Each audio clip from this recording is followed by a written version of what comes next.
Welcome to the Stephen Mansfield Podcast.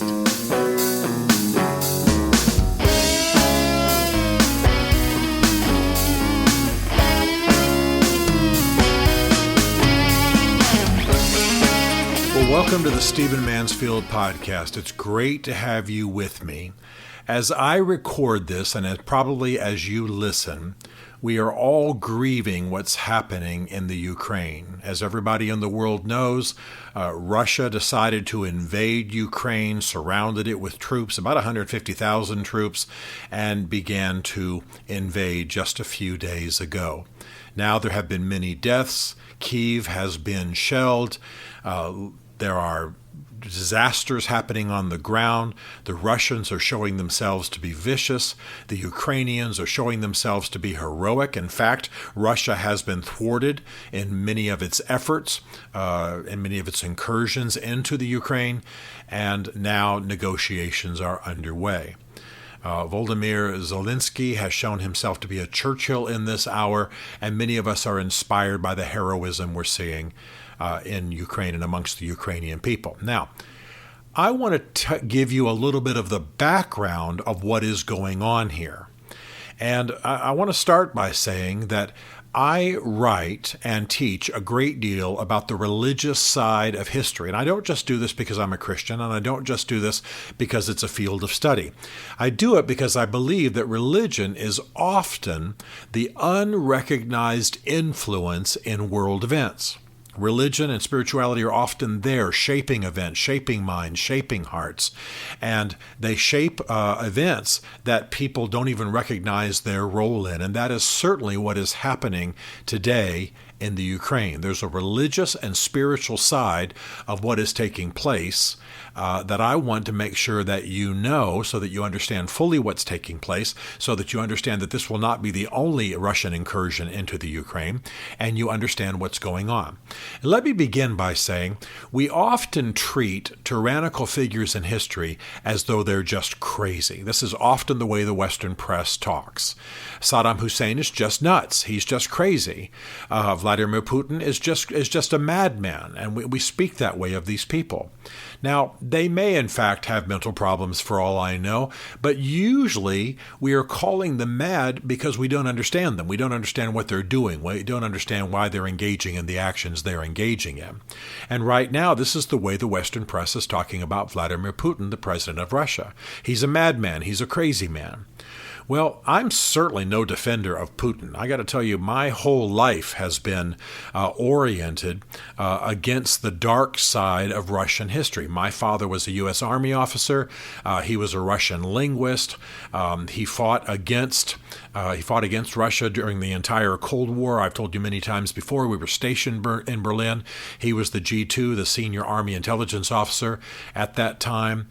We were oriented against Russia. We were oriented against the East. I remember as a teenager going to the Berlin Wall, looking into the East, seeing its desolation, just the bleakness. Even though I wasn't a religious or spiritual person at the time, certainly wasn't a Christian, I could just feel the darkness on the other side of the wall. So my whole life's been turned that way. I was in Russia just as soon as the wall came down, went and did seminars and spoke and taught in the Ukraine.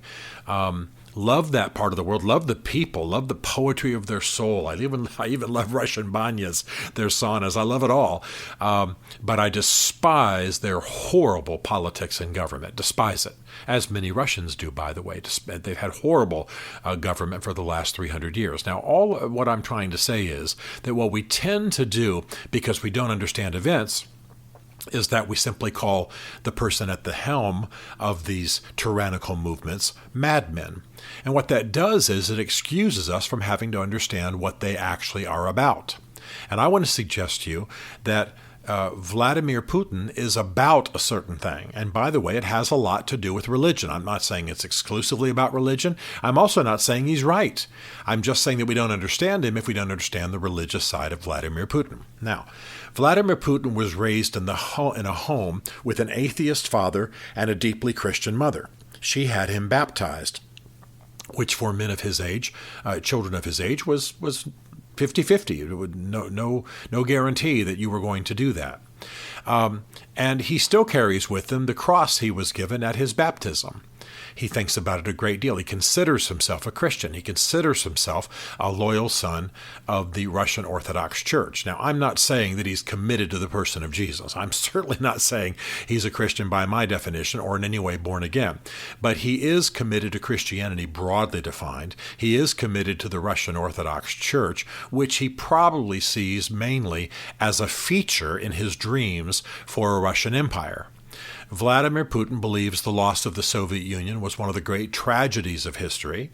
He wants to see a renewed Russian empire, and he believes that an important part of that is reclaiming the strength and the glory of the Orthodox Church and reclaiming one of the fountains of Russian spirituality. And you know where that is? It's in the Ukraine.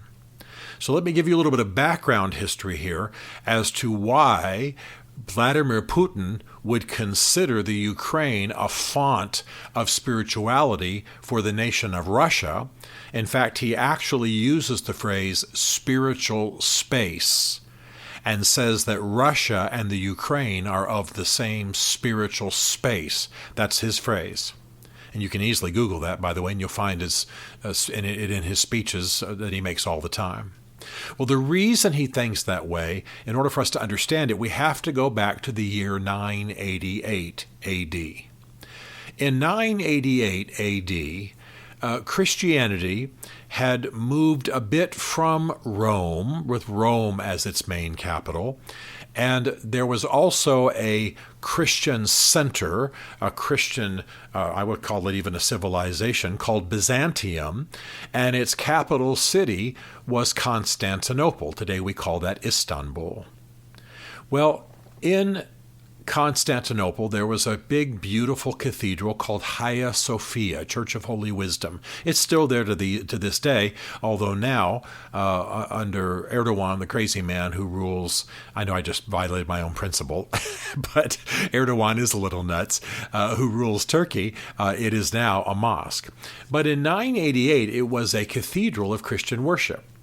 And for reasons I won't develop too much, Prince Vladimir in the land of Rus, Kievan Rus, now this would have been in what is now the Ukraine, decided to send emissaries to Constantinople to investigate the Christianity of that city, the Christianity of Byzantium. And these emissaries went to the Christian worship at Hagia Sophia, again, a building you can visit today in Istanbul.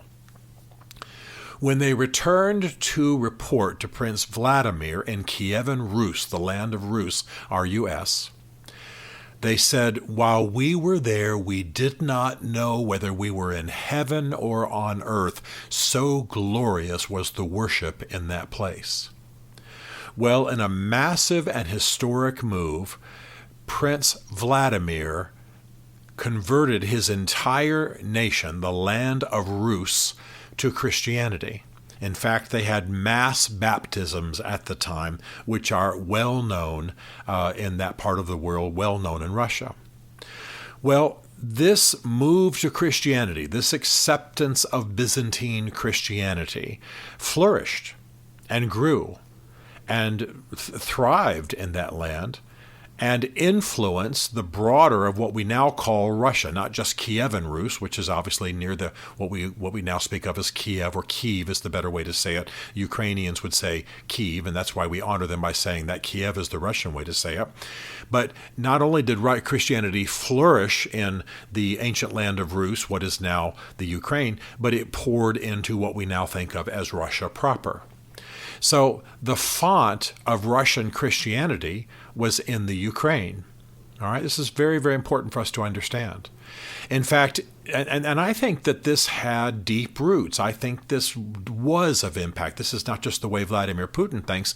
This was of impact. During the Soviet years, during the 70 years of the Soviet Union, 90% of the Pentecostals in the entire Soviet Union, now think about how big the Soviet Union was. It covered 7 time zones, as Russia does today, 7 time zones.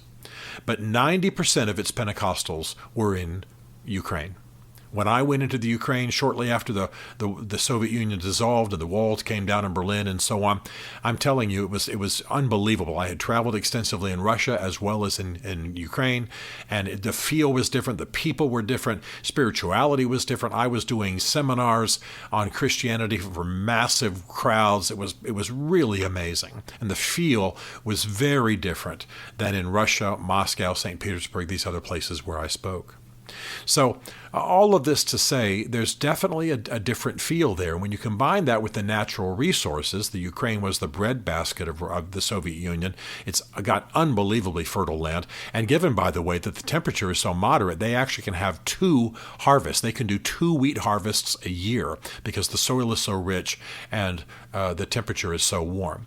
And also their ports, as I've said in earlier podcasts, very deep, warm water ports. So they can have massive ships, they can bring in submarines, very deep, warm water ports, which of course the Russians have sought almost their whole history.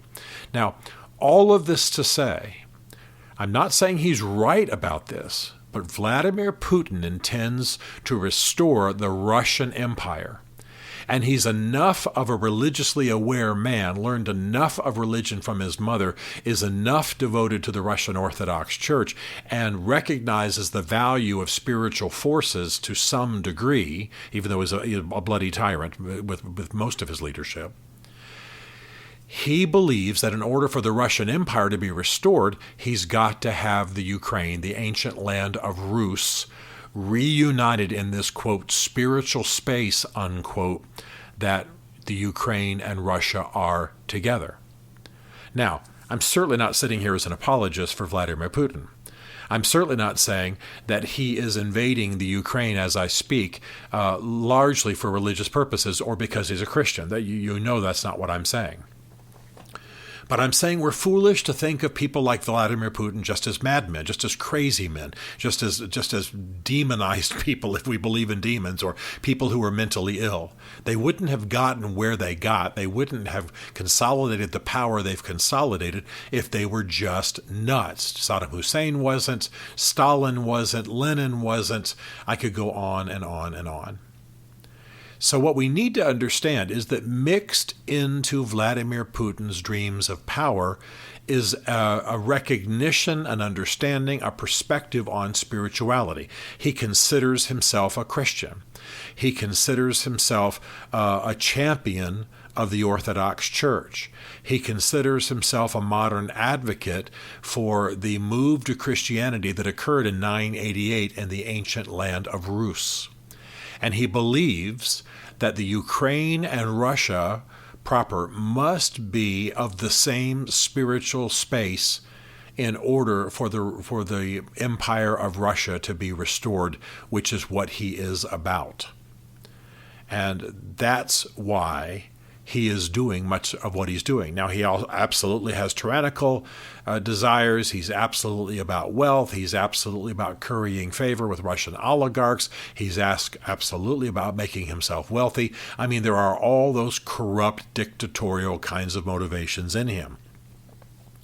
But part of the backstory here, and it's absolutely present in his speeches and his thinking, part of the backstory is that Vladimir Putin considers himself a Christian, reuniting a Christian empire. And by the way, in his speeches, in his writings, it's very clear that he considers the West to be corrupt.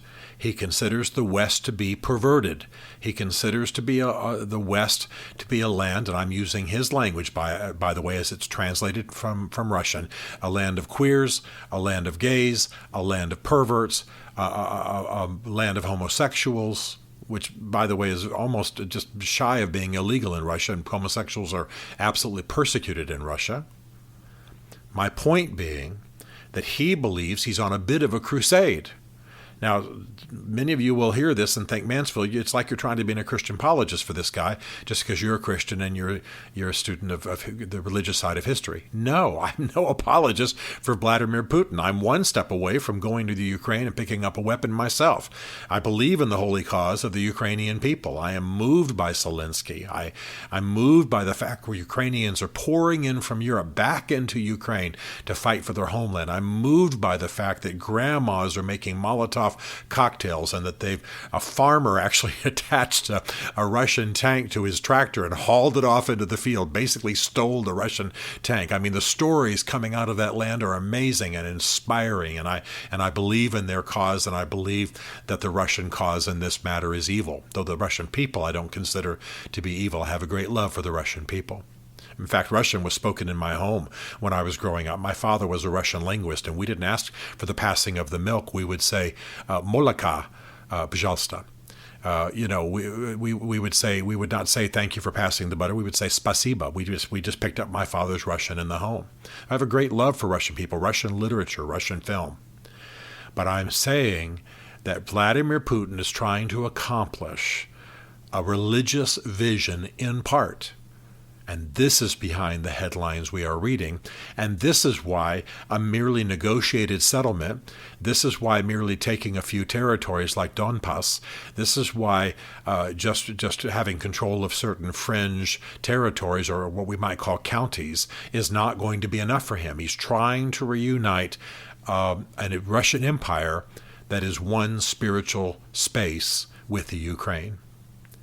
And I would suggest to you that when we ignore the religious side of history, we miss these motives, we negotiate aimlessly, we try to buy off tyrants with money and things they don't care that much about because they have other visions. Saddam Hussein was trying to fashion a Neo-Babylonian empire. He was trying to be Nebuchadnezzar too. And if you didn't understand that, you didn't understand who he was. And Vladimir Putin is trying to restore a spiritual Russia, which he considers the Ukraine to be essential to because of what happened in 988. We in the West may have a hard time thinking that way, but that's what's going on. So let's understand it. Let's conduct ourselves and our diplomatic work accordingly. Let's prepare ourselves for it, and let's stand with Ukraine during this desperate hour. Stephen Mansfield is a New York Times best-selling author, a popular speaker, and a frequent faith and culture commentator on Fox and CNN. His groundbreaking books on faith and society include The Faith of George W. Bush, The Search for God in Guinness, Mansfield's Book of Manly Men, and Lincoln's Battle with God. Learn more at stephenmansfield.tv.